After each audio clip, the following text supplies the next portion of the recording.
আমার মেজ বোনের সাথে যেদিন আমার স্বামীর বিবাহ হয়, সেদিন যে আমি কিভাবে বেঁচেছিলাম নিজেও জানি না। মৃত্যু যন্ত্রণার মতো মনে হয়েছে। না সেদিন বাঁচতে পেরেছিলাম, না মরতে পেরেছিলাম। আমার পায়ের নিচে মাটিও ছিল না। পৃথিবীর সবার কাছে তখন আমি দোষী, আমি খারাপ। অথচ ওই মুহূর্তে আমার স্বামীর সাথে আমার ডিভোর্স পর্যন্ত হয়নি। এজন্য অবশ্য আমার মা দায়ী।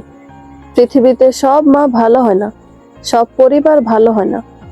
কিছু খারাপ পরিবারও রয়েছে। 2008 সাল, ওই মুহূর্তে আমি আমারই বাপের বাড়িতে অবস্থান করছিলাম।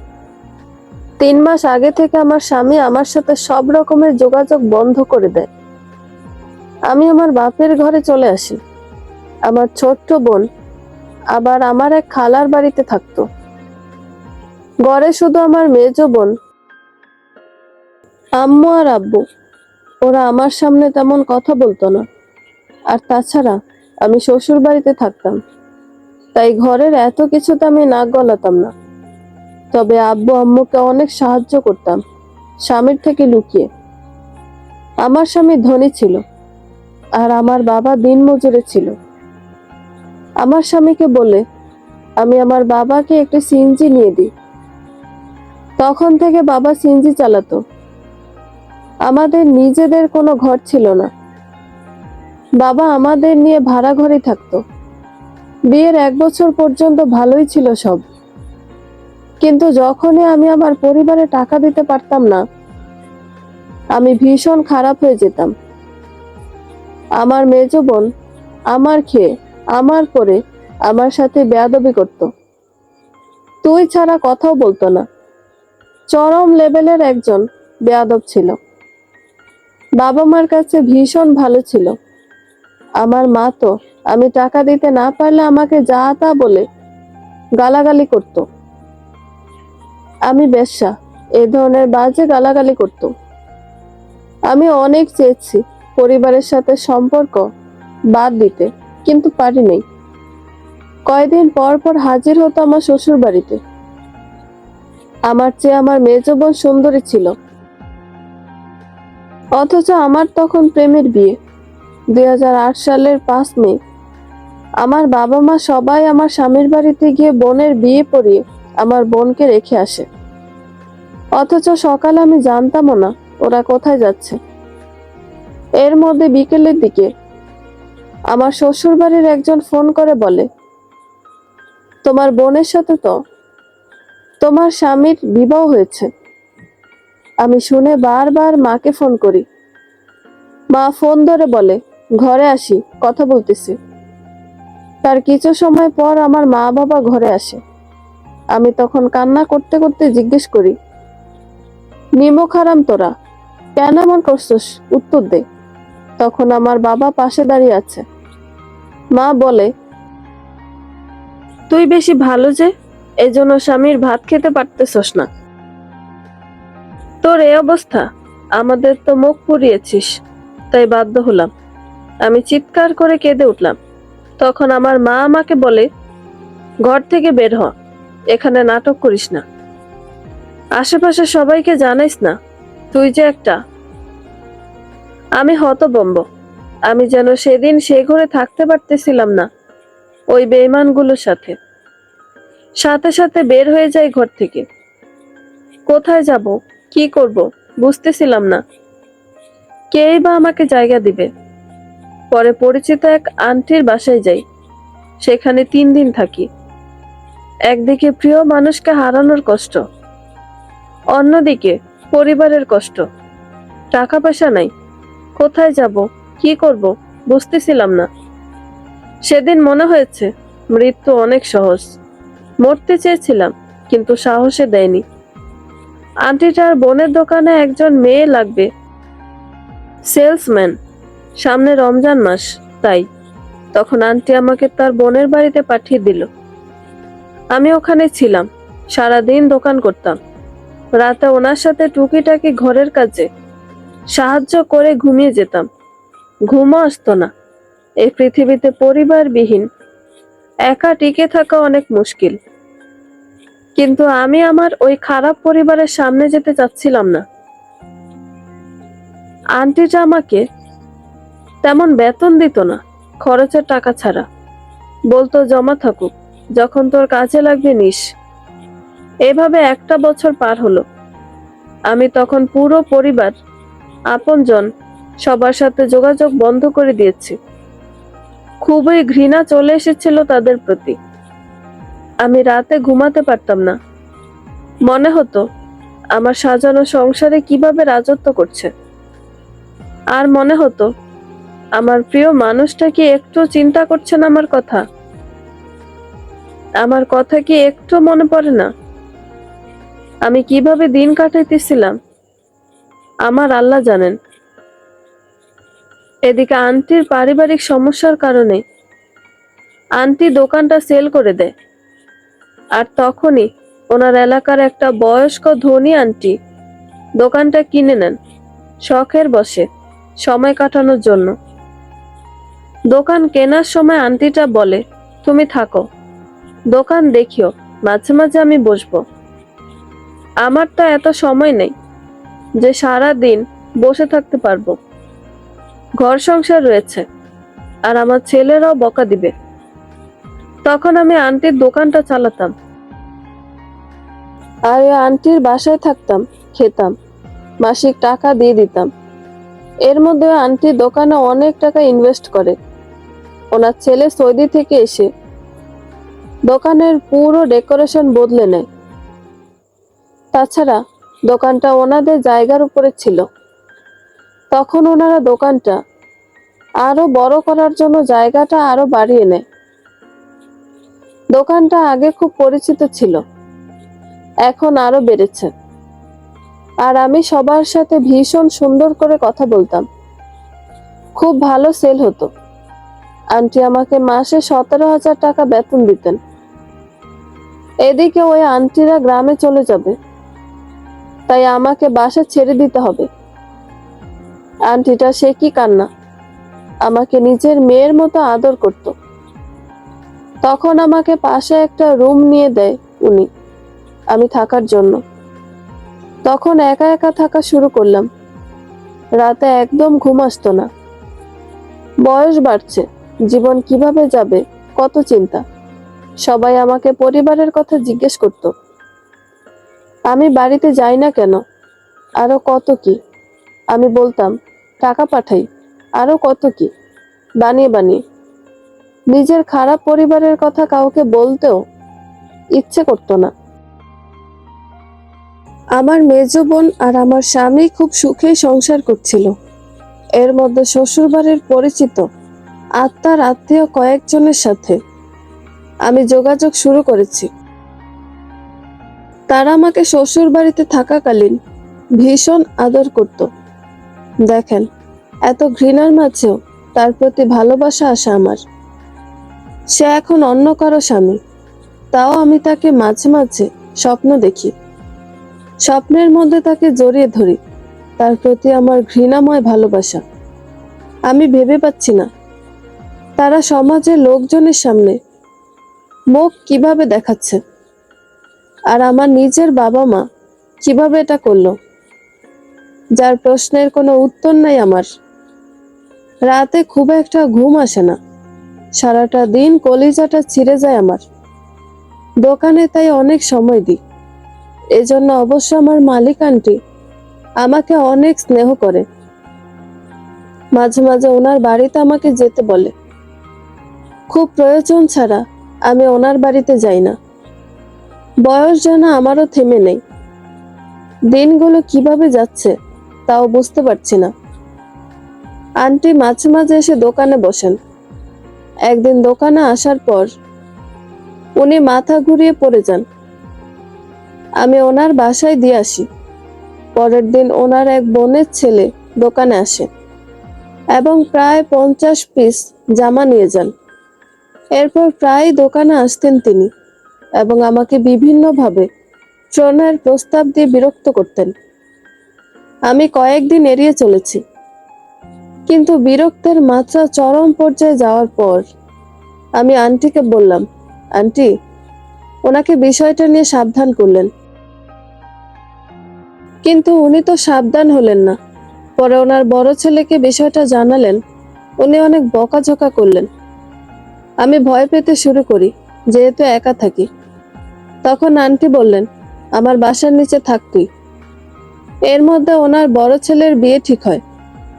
আমি আন্টির পাশে থেকে আন্টির হাতে হাতে আন্টিকে অনেক সাহায্য করি ওনার বড় ছেলের বিয়েতে। বছর 3 পার হলো। আমার কয়েকজন আত্মীয় অনেক অনুরোধ করলেন ওখানে বেড়াতে যেতে। আমার আর সাহসও নাই ও রাস্তা দিয়ে যেতে। আমার মনে হয় ওই রাস্তা দিয়ে গেলে আমি মরে যাব। শুনেছি আমার স্বামী এবং আমার মেজ বোন ভীষণ সুখে সংসার করছে। আমার বোন গর্ভবতী। যাক, ওদের সুখে কারো নজর না লাগুক। আমার নসিবে যা ছিল তা হয়েছে।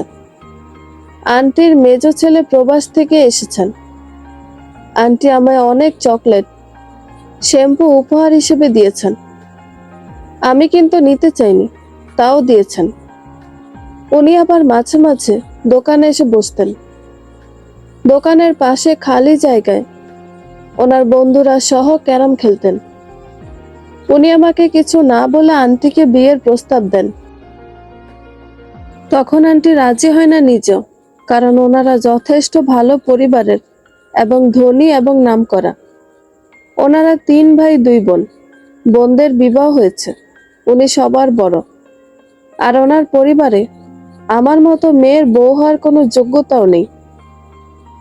আমার মতো মেয়েকে করুণা করা যায়। আর যাই হোক, এত ভালো পরিবারে যাওয়ার মতো যোগ্যতা কোনো দিক দিয়ে আমার নাই। আমার বয়স 27 আর ওনার বয়স 30। আমাদের বয়সের তফাৎ খুব একটা বেশিও না। ওনাকে আন্টি বুঝিয়ে না করে দেয়। আমি যথারীতি দোকান খুলে দোকানে বসি। তখন আন্টির মেজ ছেলে সহ ওনার বন্ধু এনামুন দোকানে বসেন এবং আন্টির ছেলে আমাকে বলল, ও একটু তোমার সাথে কথা বলবে, তোমরা কথা বলো। আমি দোকানের সামনে দাঁড়িয়ে আছি। উনি তখন সালাম দিয়ে আমায় বললেন, আমি তোমাকে বিয়ে করতে চাই। এত ঘুরিয়ে পেঁচিয়ে বলতে ইচ্ছে করছে না। আমি তখন বললাম, আমি তো আপনার যোগ্য না। যোগ্য অযোগ্য শুনতে ইচ্ছে করছে না। বিয়ে করতে চাইছি। আমার সম্পর্কে কতটুকু জানেন আপনি? যত যাই হোক, বিয়ে করব তোমায়। আমার ডিভোর্স হয়নি, কিন্তু স্বামীর সাথে যোগাযোগ নেই। পরিবারের কারো সাথেও না। এমনকি আমি বাড়িতে কোনো ধরনের যোগাযোগ রাখি নাই। আমি দুনিয়াতে একা। আমি আর পরিবারের মুখও দেখতে চাই না। আমার মেজ বোনের সাথে যে আমার বোনের বিবাহ হয়েছে, এটা আমি লুকিয়ে রাখি, ওনাকে বলি না। আমি বাসায় কথা বলবো এবং তোমাকে বিয়ে করতে চাই। যত যাই হোক, অতীত বর্তমান সব বাদ দাও, আমাকে নিয়ে থাকবে। উনি চলে যাওয়ার পর আন্টিকে বলে আমি কয়েকদিনের জন্য বেড়াতে চলে আসি। আজ বহু বছর পর বেড়াতে এসেছি আমার শ্বশুর বাড়ির এক আত্মীয়র বাসায়। ওনার আবার অন্য জায়গায় থাকেন, তাই এসেছি। একই পথে হলে আসতাম না। ওনার জোরাজোরিতে প্রায় 10টা দিন ওনার এখানে এসে থেকেছি। এদিকে আমাকে ডিভোর্সও দেয়নি উনি। একা তো বেঁচে থাকা যাবে না, বয়সও বাড়ছে। তাই অনেক ভেবেচিন্তে আমি ডিভোর্সের জন্য আমার স্বামীকে ফোন করি। ওনার নাম্বারটা সংগ্রহ করে বহু বছর পর ওনার গলাটা শুনে আমার কেমন যে লাগলো বলে বোঝাতে পারবো না। ওনার গলা শুনেও যেন আমার ব্রেইনে কি যে অনুভূতি হলো। ওনাকে সালাম দিলাম, জিজ্ঞেস করলাম কেমন আছেন। উনি বলল, ভালো। চিনি নাই, কে? আমি বললাম, আমি নাহিদা। উনি বললেন, বলো, কি বলবা? আমি বললাম, আমাকে ডিভোর্সটা দিয়ে দিলে ভালো হতো। আমি নিজেও নতুন জীবন শুরু করতে পারতাম। তখন উনি বললেন, আমি কখনো তোমাকে ডিভোর্স দেব না। যা ইচ্ছে করতে পারো, তুমি পাঠিয়ে দাও ইচ্ছে হলে। উনি বললেন, এখানে আর ফোন করিও না, যেখানে থাকো আল্লাহ ভালো রাখুক। উনি ফোনটা কেটে দিলেন। আহা জীবন আমার, কেন যে উনি আমার হলেন না। তারপর অনেক ভেবে চিনতে ওনাকে ডিভোর্স লেটার পাঠিয়ে দিই। আর এদিকে আমার নাম্বারে শুধু কল আর কল। আন্টি দিচ্ছে, এনামুল দিচ্ছে, সবাই দিচ্ছে। আমি 10 দিন থেকে চলে গেলাম। এনামুল নাছোড় বান্দা, আমাকে বিয়ে করবে মানে করবে। আন্টি রাজি না, কারণ উনি হয়তো আবেগের বশে করছেন। পরে যদি পল্টি নেন, আমি কোথায় যাব?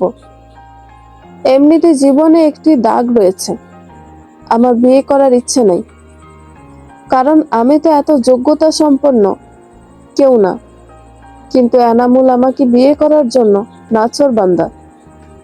পরিশেষে ওনাকে বললাম, আপনার পরিবারকে রাজি করাতে পারলে বিয়ে করব। উনি বললেন, আমার পরিবার রাজি, তুমি রাজি হও শুধু। আমি বললাম, আচ্ছা ভেবেচিন্তে জানাবো। জীবনকে আমি আরেকটা সুযোগ দিতে চাই। যদি আমার রব আমার নসিবে ভালো কিছু রাখেন। এদিকে এনামুল আমাকে তার মেজো ভাইয়ের সাথে পরিচয় করিয়ে দেয়। মাশাআল্লাহ, ছেলেটা এত ভালো আর ভদ্রলোক, বলার মতো না। আমাকে আপু ছাড়া কথা বলে না।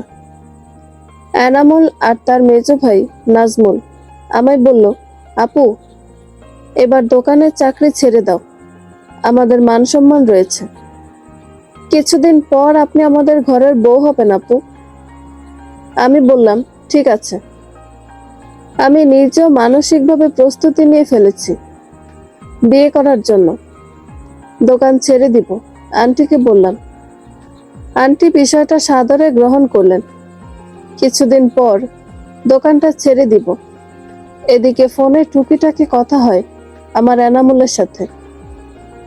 দোকান বন্ধ করব, দোকানের জিনিসপত্র আমি গুছিয়ে রাখছি। এনামুলের সাথে ফোনে কথা বলতে বলতে এদিকে হঠাৎ কি মনে করে এনামুলকে বললাম, এনামুল, একটা লাল গোলাপ পেলে খুশি লাগতো। তখন এনামুল বলল, আমি তো দূরে আছি, কি আর করব, ইচ্ছেটা আপাতত পূরণ করতে পারছি না। আমি নিজেও জানি এনামুল দূরে আছে। ঠিক তার 25 মিনিট পরে নাজমুল বাইকে করে অনেক গোলাপ নিয়ে আসে দোকানে। আমাকে দোকানে ঢুকেই বলে, আসসালামু আলাইকুম আপু, এনামুল ভাইয়া গোলাপ পাঠিয়েছে। এনামুল তখন আমার কলে আছে। আমি খুশি হয়ে মোবাইলে বললাম, বাহ, ছোট ভাইকে দিয়ে পাঠিয়ে দিলে, একটু বললেও না। এনামুল বলল, সারপ্রাইজ। নাজমুল হাসি মুখে বলল, আপনাদের আদেশ পালন করা আমার দায়িত্ব। ভীষণ খুশি আমি ওই মুহূর্তে। হঠাৎ দোকানের দরজাটা কে যেন বাহির থেকে বন্ধ করে দিল। আমি আর নাজমুল ঘাবড়ে গেলাম। এদিকে ওই শয়তানটা বাহির থেকে চিৎকার করে করে মানুষ ডাকছে, আমরা নাকি অসভ্যতা করতেছি। আতঙ্কে ভয়ে আমি শেষ। ওই শয়তান দোকানের দরজা খুলে আরো কয়েকজন সহ আমাকে আর নাজমুলকে মারতেছে। আমরা বলতেছি, কেন এমন করতেছেন, আমাদের দোষ কি? আমাদের কোনো কথাই শুনছে না। আমরা নাকি অসভ্যতা করতেছি দোকানে। অনেক মানুষ জড়ো হয়। তখন এনামুল মোবাইলে কলে আছে, ও সব শুনতেছে। ওরা আমার মোবাইল কেড়ে নেয়।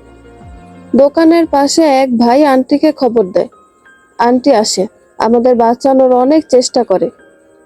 কিন্তু তখন সমাজের কয়েকজন মুরব্বী সহ ওই ছেলের বন্ধুরা সহ বলে যে বিয়ে দিয়ে দিতে হবে আমার আর নাজমুলের। তখন আমাদের কিছু করার ছিল না। পরিস্থিতির চাপে পড়ে বাধ্য হয়ে আমরা বিয়ে করি। বিয়ে করে দেওয়ার পর আমাকে এলাকা ছাড়তে বলে। নাজমুলের বাবা মাকে সহ কল করে ওরা। ওই সময়টাতে মনে হয়েছে মারা যায়। এত অপমান মানতে পারছিলাম না। পরিশেষে কি আর করার, নাজমুল আর আমাকে তাদের ঘরে দিয়ে আসে। সমাজে ছিচি পড়ে যায়। নাজমুল বাসায় এসে লজ্জায় জমির কীটনাশক খেয়ে ফেলে। রাতে ওরে নিয়ে আবার হাসপাতালে দৌড়াদৌড়ি। আমার জীবনে এত বাজে সিচুয়েশনে কখনো পড়িনি। জীবনে যে আর কতটা ছোট হওয়ার বাকি আছে জানি না আমি। এনামুল রাত 2টায় বাসায় আসে, আমাকে সান্ত্বনা দিয়ে বলল, সব আমার জন্য হয়েছে, তুমি চিন্তা করিও না, আমি সব ঠিক করে দিব। আমাকে সান্ত্বনা দিয়ে এনামুল হাসপাতালে চলে যায়। পরিবারের সবাইকে এনামুল নিজে সব বলল এবং এটাও বলল নিজে তখন মোবাইলের কলে ছিল। নাজমুলের অবস্থা খারাপ হওয়াতে চিটাগং মেডিকেল রেফার করে। আর এদিকে পুলিশ কেস বলে হাসপাতালে ভর্তিও নিচ্ছিল না। আমি তখন ওদের বাসায়। টানা 5 দিন পর নাজমুল কিছুটা সুস্থ হলো, কিন্তু বাঁচতে চাইছে না এই লজ্জা নিয়ে।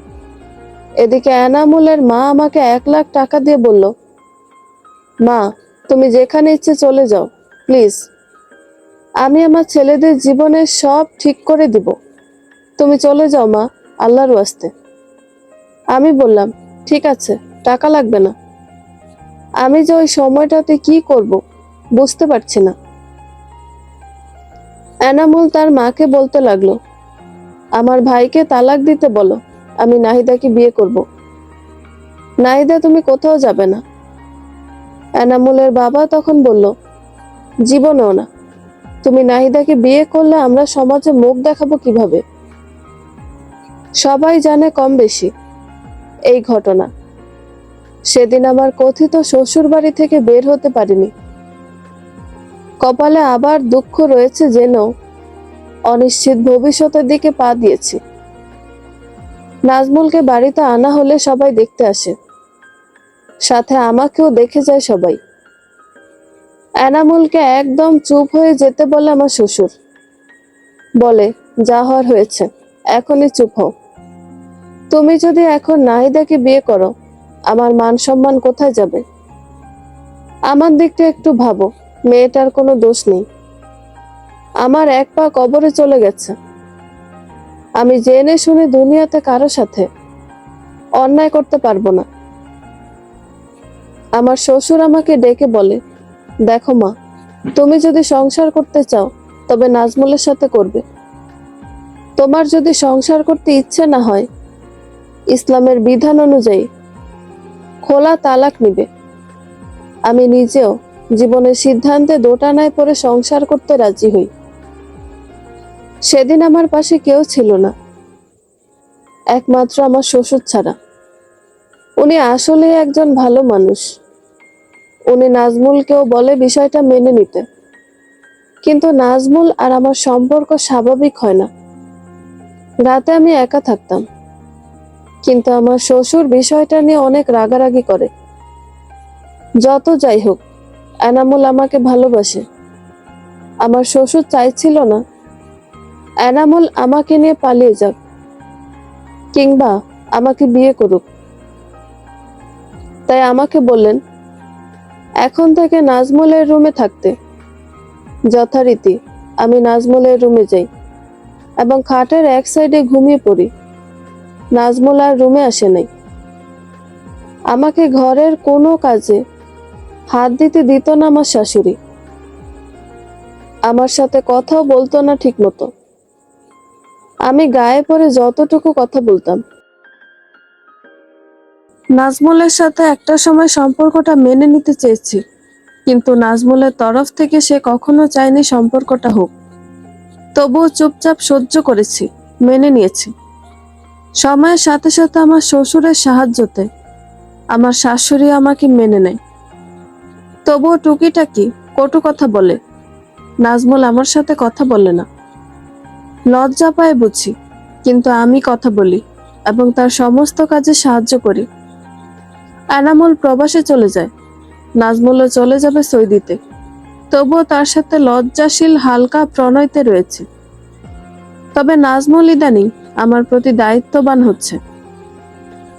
পিরিয়ডের সময় যখন পেট ব্যথায় কাতরাচ্ছি দুপুরবেলা, তখন সে রুমে আসে। আমি তার হাত ধরে বলি, আমাকে একটু সাহায্য করো, আমার ভীষণ পেটে ব্যথা করছে। সে তার মাকে ডেকে দিতে বললে আমি লজ্জায় বলি, প্লিজ ডেকো না, আমার পিরিয়ড হয়েছে, যদি পারো আমাকে কিছু ব্যথার ওষুধ এনে দাও। সে দোকানে গিয়ে ওষুধ এবং প্যাড এনে দেয়। যদিও আমি কাপড় ব্যবহার করি, প্যাড ব্যবহার করতাম না। ভীষণ খুশি লেগেছিল সেদিন। পুকুর ঘাটে যাওয়ার সময় আমার জামাটা খোঁচা লেগে ছিঁড়ে যায়। তার আবার সেটা চোখে পড়ে, আমাকে অনেকগুলো জামা নিয়ে দেয়। ইদানিং মাঝরাতে আমার আবার হাঁটতে ইচ্ছে করে, চুল খোলা দিয়ে মুক্ত আকাশে, দীর্ঘশ্বাসগুলো ছাড়তে ইচ্ছে করে। আমি চুপি চুপি ছাদে চলে যাই। সে আমার পিছে পিছে গিয়ে বলে, এত রাতে ছাদে আসা ভালো না, চলুন ঘরে। আমি বললাম, তুমি যাও, আমি আসছি। আপনাকে দাঁড়াতে হবে না। তাকে আমি আবার তুমি আপনি মিশ্র শব্দতে ডাকি। সে বিদেশ চলে যাবে। যাওয়ার দিন আমাকে 56,000 টাকা দিয়ে বলে, নিজের কাজে লাগাবেন, ভালো থাকবেন। বিদেশ যাওয়া 2 দিন পর আমার হাতে ডিভোর্সের নোটিশ আসে। আমি ডিভোর্সি হতে চাইনি। বিশ্বাস করুন, এমন অসম্মান নিয়ে সংসার করতে চেয়েছি। কিন্তু এটা কি হলো আমার সাথে? আমি আর আমার শ্বশুর শত শত মাধ্যম দিয়ে যোগাযোগ করার চেষ্টা করেছি, যদি ডিভোর্সটা ঠেকানো যায়। কিন্তু নাজমুলের একটাই কথা, আমার সাথে সংসার করা সম্ভব না। আমি কেন জানি দিন রাত রবের কাছে একটাই দোয়া করেছি, আপনি যখন আমার নসিবে নাজমুলের সাথে বিবাহ রেখেছেন, দয়া করে আমাকে ডিভোর্সি বানাবেন না। এই এক জীবনে আর ডিভোর্সি হতে চাচ্ছি না আমি। সারাদিন আল্লাহর কাছে ক্ষমা চেয়েছি, দিন রাত দুরুদে ইব্রাহিম পড়েছি, তাহাজ্জুদ, 5 ওয়াক্ত সালাত, কিছুই বাদ দেইনি আমি সেদিন। 13 দিন পর আমার শ্বশুর কল দিলে নাজমুল কল ধরে। আমার শ্বশুর শুধু একটা কথাই বলেছে, মেয়েটার কি দোষ, আল্লাহ যেভাবে চেয়েছেন বিবাহটা সেভাবে হয়েছে। তুমি যে অযথা নাহিদাকে ডিভোর্সের কাগজ দিয়েছ, রোজ হাসরের দিন তুমি এর দায় নিতে পারবে তো? বাবা, আমি চাচ্ছি তুমি শেষবার একটু চিন্তা করো, একটু ওমরা করে আসো। তুমি আর একটু ভেবে দেখো বাবা, তোমার কাছে অনুরোধ। আমি বাবা চাচ্ছি না হাসরের দিন তুমি এসবের জন্য জবাবদিহি করো। সেদিন আমার দোয়া কবুল হয়েছে। আমার স্বামী ডিভোর্স ফিরিয়ে নিয়েছে, কিন্তু আমার সাথে খুব একটা ফোনে কথা বলতো না।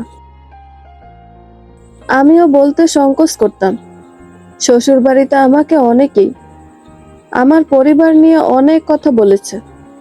বলতো আমি কেমন মেয়ে, পরিবারের সাথে যোগাযোগ নাই, কেন হ্যান ত্যান।